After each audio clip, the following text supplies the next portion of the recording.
Shri Mukul Balakrishna Vasnik, this is his maiden speech. Thank you ma'am कि जो आपने इस महत्वपूर्ण विषय पर मुझे बोलने का मौका दिया।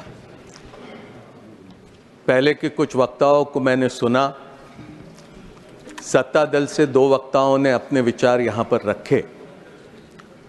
संविधान के प्रति उन्होंने अपने बयान में आस्था जाहिर की, जिसकी वजह से मुझे बेहद खुशी हुई। लेकिन जिस तरह से उन्होंने अपनी बातें यहाँ पर रखी, उससे मुझे कुछ परेशानी भी होती है। भारत के संविधान के निर्माण में जो आज सत्ता दल में बैठे हैं, उनका दूर दूर तक के कोई संबंध नहीं था। भारत के स्वाधीनता के संग्राम में जो आज सत्ता दल में बैठे हैं, उनका दूर दूर तक के कोई संबंध नहीं था। लेकिन आज जिस तरह से वो यहाँ पर अपनी बात कर रहे हैं, ऐसा लगता है कि संविधान भी उन्होंने ही बनाया, भारत की आज़ादी भी उन्होंने ही हासिल करी। मुझे खुशी हुई कि डॉक्टर बाबा साहब अंबेडकर के लिए कुछ अच्छे बोल उन्होंने यहाँ पर किए हैं। मुझे इस बात की भी खुशी हुई कि सरदार पटेल का नाम भी यहाँ पर बड़े सम्मानजनक तरीके से सत्ता दल के साथियों ने यहाँ पर लेने का काम किया। लेकिन मुझे इस बात की हैरत हुई कि देश के प्रथम प्रधानमंत्री जवाहरलाल नेहरू के संदर्भ में जब उन्होंने अपनी बात कही, चाहे वो निर्मला सीतारमण जी हो, चाहे जिस ढंग से हरदीप पुरी जी ने अपनी बात कही, उससे मुझे इस बात की हैरत हुई कि नेहरू जी के बारे में इतनी घृणा और इतने द्वेष भरे विचार सत्ता दल में क्यों इस तरह से नजर आते हैं। क्या जवाहरलाल नेहरू ने बहुत बड़ा अपराध किया था कि स्वाधीनता के संग्राम में उन्होंने 9 साल से अधिक का समय भारत की जेलों में काटा? क्या जवाहरलाल नेहरू का यह अपराध था कि 1929 को लाहौर में रावी के तट पर उन्होंने रात के अंधेरे में भारत का ध्वज वहां पे लहराया और इस बात का ऐलान किया कि अब हम पूर्ण स्वराज के लिए तैयार है, अब हमारा संघर्ष पूर्ण स्वराज हासिल किए बगैर रुकेगा नहीं। क्या जवाहरलाल नेहरू का यह अपराध था कि यहीं बगल में सेंट्रल हॉल में उन्होंने 13 दिसंबर 1946 का संविधान सभा में ऑब्जेक्टिव्स का रेजोल्यूशन रखा? क्या जवाहरलाल नेहरू का यह अपराध था क्या कि भारत के निर्माण में, एक आधुनिक भारत के निर्माण में उन्होंने नींव रखी? मैं समझता हूं ये सारा द्वेष, ये सारी नफरत जवाहरलाल नेहरू जी के प्रति वो इसलिए है क्योंकि जब भारत का विभाजन हुआ, इस्लाम के नाम पर जब पाकिस्तान बना, तो हिंदुस्तान में भी कोई हिंदू पाकिस्तान निर्माण करने के पक्षधर थे, जिसके खिलाफ में जवाहरलाल नेहरू ने अपनी पूरी ताकत झोंक दिया। क्या ये कभी हिंदुस्तान भूल सकता है? क्या कभी हिंदुस्तान ये भूल सकता है कि विभाजन के दिनों में 5 लाख से अधिक लोगों की मौत हुई, 60 लाख से अधिक लोग विस्थापित हुए, लेकिन वहां पर देश के प्रधानमंत्री प्रथम अपने तमाम साथियों के साथ, सरदार पटेल, मौलाना आजाद, राजेंद्र प्रसाद, इन तमाम साथियों के साथ भारत में शांति बनाने का काम कर रहे थे। 500 से अधिक प्रिंसली स्टेट्स थे, उनको भारत के साथ जोड़ना था। कश्मीर के क्या हालात थे?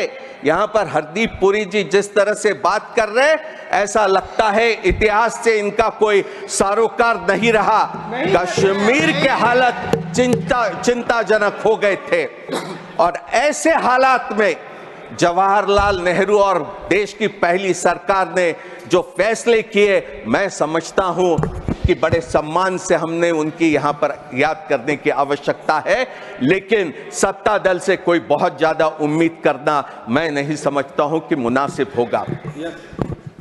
संविधान सभा में 299 सदस्य थे, 70 रजवाड़ों के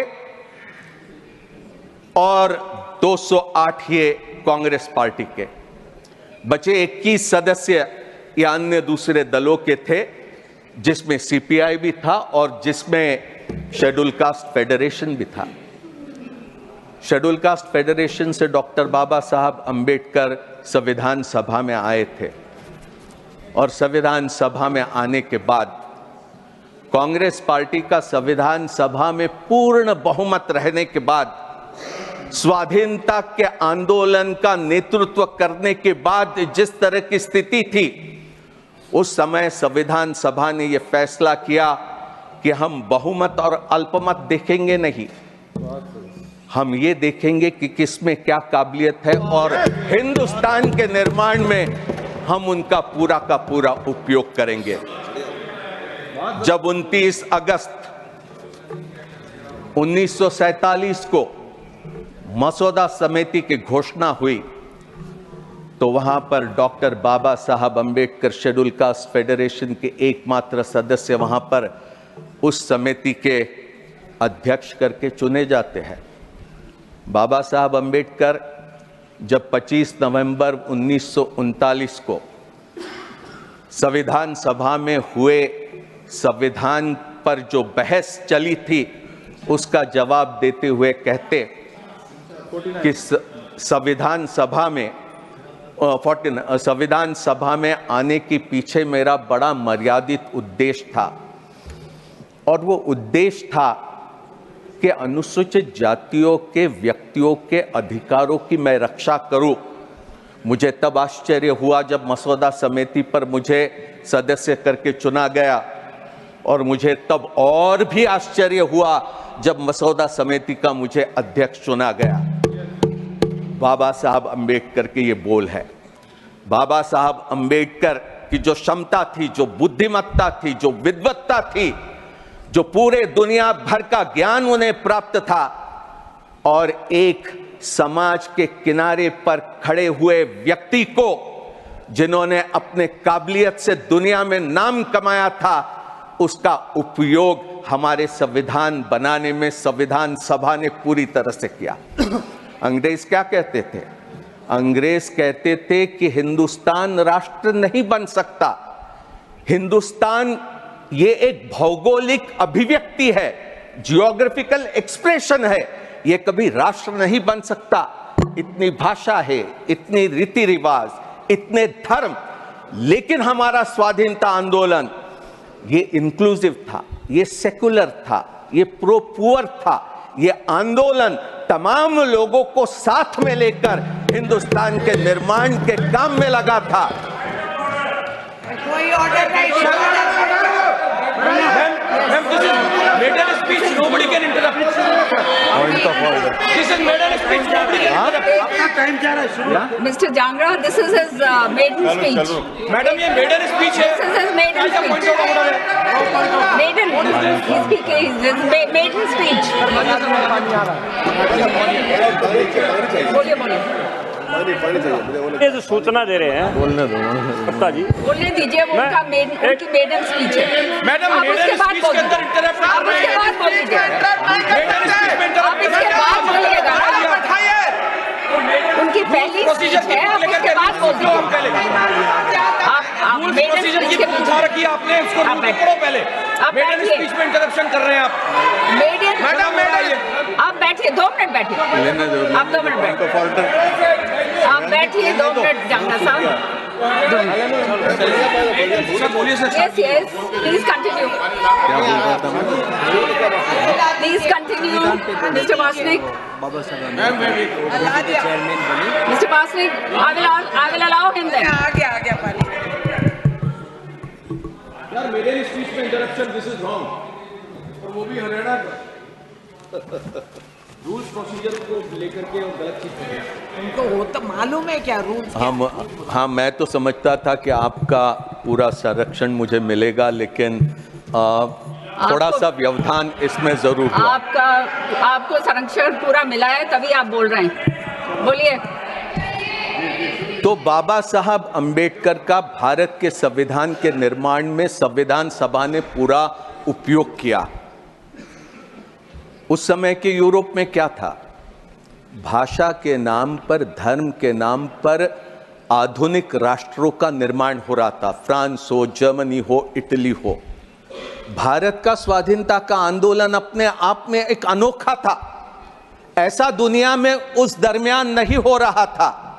हमारे स्वाधीनता संग्राम के नेताओं ने यह तय किया कि भारत अगर गुलामी से मुक्त करना है तो ये किसी एक धर्म के लोगों के लिए नहीं रहेगा, ये तमाम लोगों के लिए रहेगा।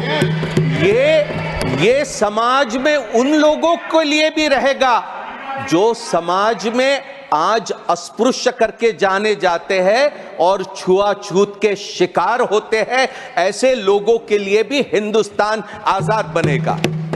महिलाओं के लिए यहां निर्मला सीतारमण जी बहुत बातें करके चले गई। निर्मला सीतारमण जी ने महिलाओं के बारे में one minute.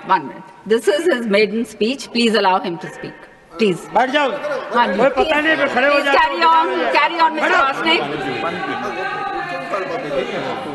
निर्मला सीतारमण जी ने महिलाओं के बारे में बहुत सी बातें यहां पर कही कि किस तरह के कानून यहां पर सत्ता दल ने पिछले दिनों में लाए। बहुत अच्छी बात है, महिलाओं के लिए आरक्षण मिले, ये तो हमारा भी यही ख्याल रहा है। इस पर हमने भी काम किया है। अगर आप करेंगे तो हम पूरी तरह आपके साथ रहेंगे, इसमें कोई दो राय नहीं हो सकती। लेकिन भारतीय जनता पार्टी का आज तक के कोई महिला का नेतृत्व हमने देखा है क्या? राष्ट्रीय स्तर पर आज तक के हमने नहीं देखा कि कोई भारतीय जनता पार्टी की महिला भारतीय जनता पार्टी की अध्यक्ष बनी हो। राष्ट्रीय स्वयंसेवक संघ जो जहां से इनकी पूरी वैचारिक धरोहर है, राष्ट्रीय स्वयंसेवक संघ में जिसके अभी अगले साल 100 साल पूरे हो गए, क्या आपने राष्ट्रीय स्वयंसेवक संघ का कोई सर संघ चालक महिला को देखा है क्या? आज तक नहीं। कॉन्स्टिट्यूशन पे बोलिए, please speak on the subject. Madam, I have the right to say if anybody is going to attack the Congress party and if they are going to think that we are not going to rebut, then that is absolutely wrong. मैं आपसे पूरे आदर से सम्मान के साथ कहूंगा,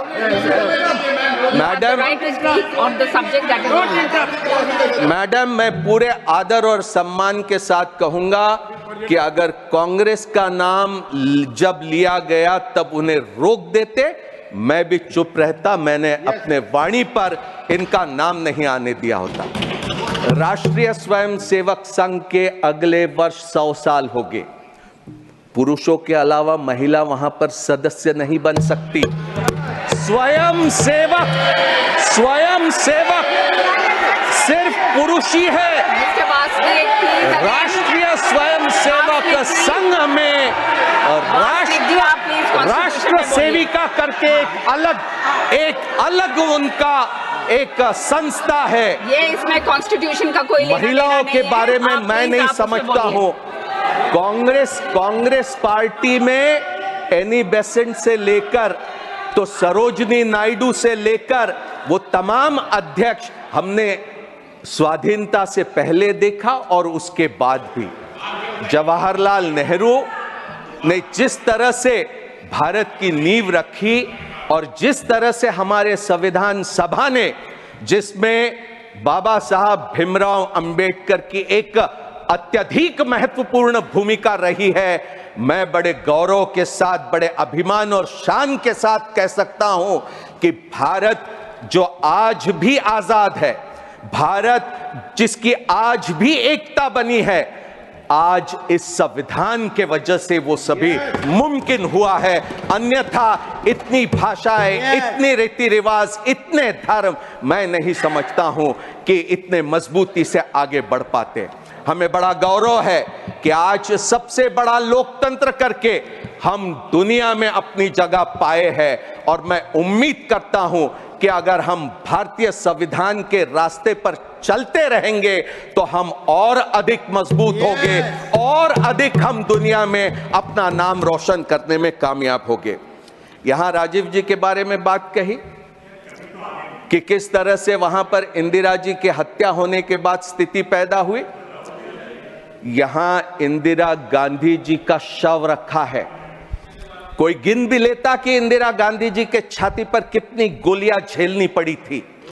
कोई यह भी कह देता था कि उस समय के क्या हालात थे जिसमें इंदिरा गांधी को कठोर फैसले करने पड़े थे। यहां मां की लाश जो मुल्क की प्रधानमंत्री थी वहां पूरी छाती छलनी हुई पड़ी हुई थी और राजीव गांधी निकले दिल्ली के सड़कों पर जहां दंगे भड़के थे वहां पर शांत करने के लिए। यहां इतना ही नहीं निर्मला जी ने यहां पर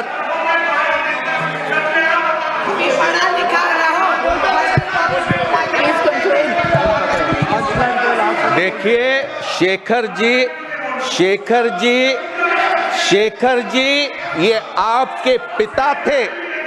ये आपके पिता थे राम मनोहर लोहिया हॉस्पिटल में जब संजय गांधी का शव वहां पर पहुंचा था। इंदिरा जी वहां पर पहुंचे और चंद्रशेखर जी के साथ वहां पर बात करने लगी कि हम पंजाब के हालात को कैसे सुधारेंगे। आप क्या बात कर रहे हैं? पहले इतिहास को जानने की कोशिश करो। निर्मला जी ने यहां पर मैं आपका संरक्षण चाहूंगा। निर्मला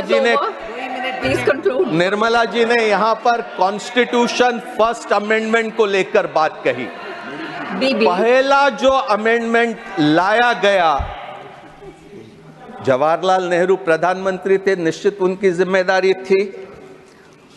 वहां पर ऑब्जेक्टिव्स रेजोल्यूशन वहां पर वो जब पेश कर रहे थे कॉन्स्टिट्यूशन अमेंडमेंट तो क्या कहते, statement of objects and reasons में कि the citizens right to freedom of speech and expression guaranteed by article 19(1)(a has been held by some courts to be so comprehensive as not to be culpable even if he advocates murder and other crimes of violence.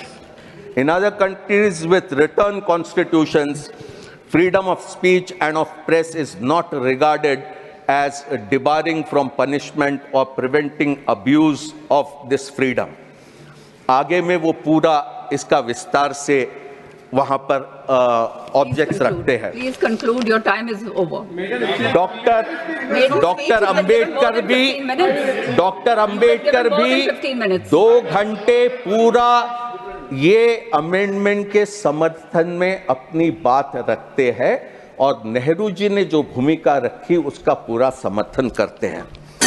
हमने 15(4) लाया 51 में, हमने 2006 में 15(5) लाया जिसके जरिए दलित, आदिवासी और पिछड़े समाज के लोगों को private and public educational institutions में हमने आरक्षण दिया है।